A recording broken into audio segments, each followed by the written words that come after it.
On Sunday, March 22, 1959, a group of 8 cavers set out on an ambitious expedition into Peak Cavern, located in Castleton, Derbyshire, England. Among them was 20-year-old Neil Moss, a philosophy student from Balliol College, Oxford, known for his love of exploration. The team was part of the British Speleological Association, excited about the adventure ahead. Their goal was to explore a newly discovered passage about half a mile from the cave's entrance.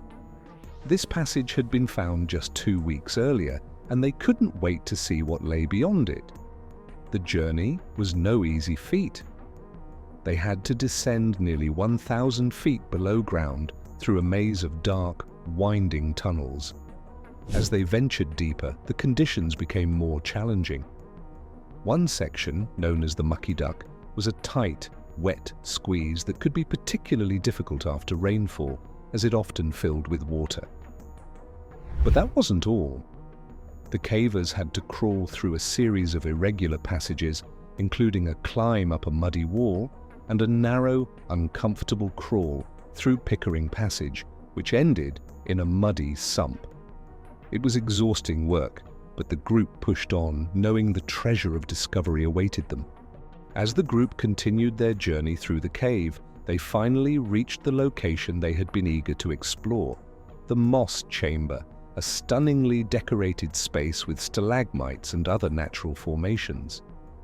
Neil Moss, in particular, was excited to see the chamber up close, as he had heard about its beauty and the mysterious tight shaft that led further into the unknown. After a short break to take in the surroundings, the group turned their attention to the fissure, or narrow shaft, that had been discovered 2 weeks earlier. The opening was about 1 meter wide and just 70 centimeters tall, small but just big enough for a person to fit through. It was an exciting prospect for the explorers, but none of them had gone all the way down the shaft.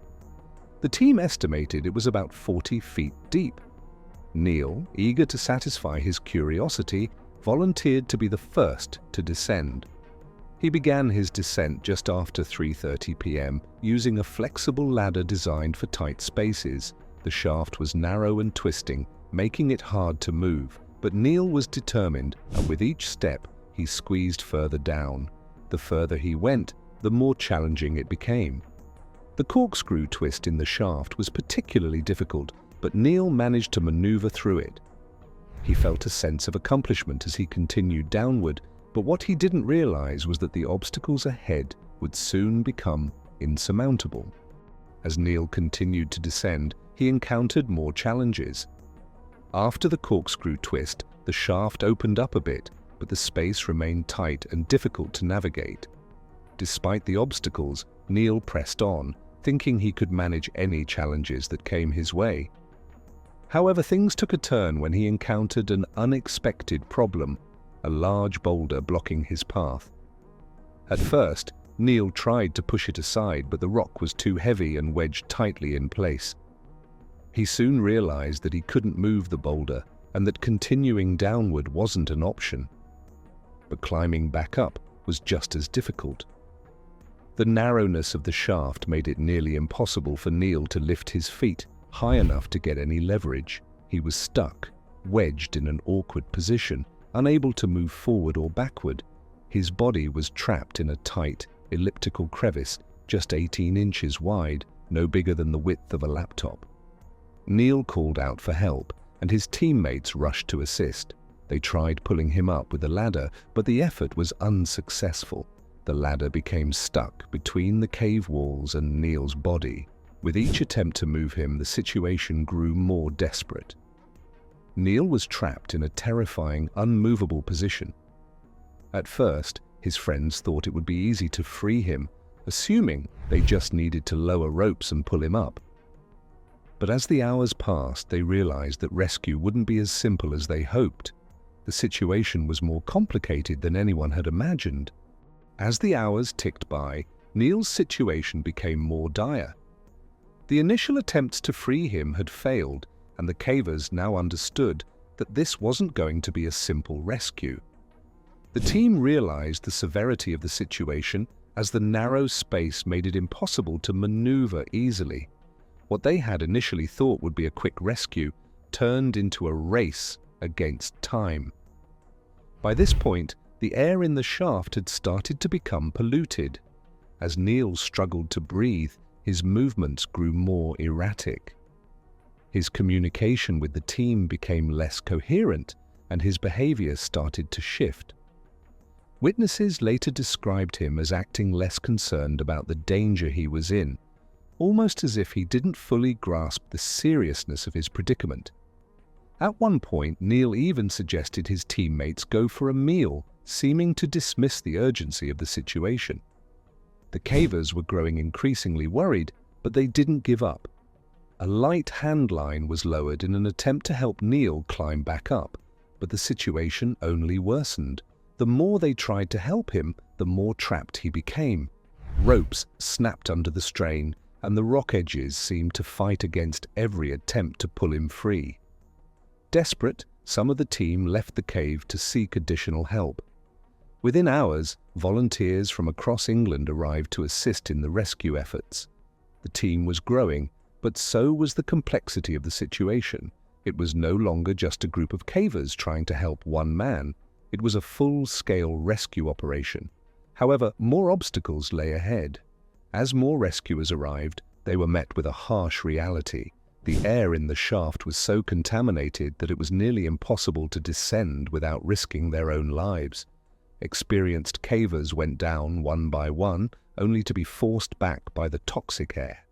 3 volunteers even lost consciousness while attempting to reach Neil. The clock was ticking, and with each failed attempt, the situation seemed more and more hopeless. Despite the growing challenges, the rescuers pressed on. As the night continued, volunteers armed with oxygen tanks, ropes, and makeshift stretchers fought their way into the cave, determined to save Neil. But the conditions inside the shaft were brutal. The narrow passage twisted and turned, and the air, thick with Neil's exhalations, clouded their vision and made it difficult to breathe. Exhausted, rescuers emerged one by one, gasping for fresh air. At 12:30 a.m., the Royal Air Force airlifted in additional oxygen cylinders, providing a brief glimmer of hope. The team believed that with enough oxygen they could revive Neil and continue the rescue. But despite the new supplies, the air remained toxic, forcing them to delay further attempts until morning, hoping that a more experienced caver could safely attempt the descent. At dawn, 18-year-old seasoned caver June Bailey arrived and suggested breaking Neil's collarbones to create space for extraction. Yet, even with her experience, she couldn't overcome the suffocating conditions, and the team had to turn back. As rain began to threaten the stability of the cave, the team considered withdrawing, but with Neil's faint breathing still heard, they pressed on. Unfortunately, by early Monday afternoon, nearly 24 hours after Neil entered the cave, his breathing stopped. The team's worst fear had come true. Neil was gone. At 10:42 a.m. on Tuesday, March 24th, Neil was declared dead. Dr. Hugh Kidd, who had been involved in the rescue, later stated it was the first time he'd declared someone dead without seeing the body. Neil's father, Eric Moss, had waited anxiously at the tunnel entrance throughout the ordeal. He made the heartbreaking decision to leave his son's body in place, not wanting anyone else to risk their lives. The shaft, once adorned with stalagmites, became Neil's final resting place. The tragic news of Neil's death spread worldwide, raising awareness about the dangers of caving and the limits of human endurance. In his honor, the chamber where Neil was trapped was renamed Moss Chamber, ensuring his memory would live on. After the tragic loss of Neil Moss, the rescue mission was brought to a halt. His body remained in the cave, a somber reminder of the harsh realities of caving and the inherent risks involved in such daring adventures. Neil Moss's tragic story is a reminder of the risks in extreme adventures. His legacy lives on through Moss Chamber, a place forever tied to his memory. His death led to greater awareness in the caving community about the dangers of exploring uncharted passages. If you found this story impactful, don't forget to subscribe for more gripping tales. Thanks for watching, and until next time.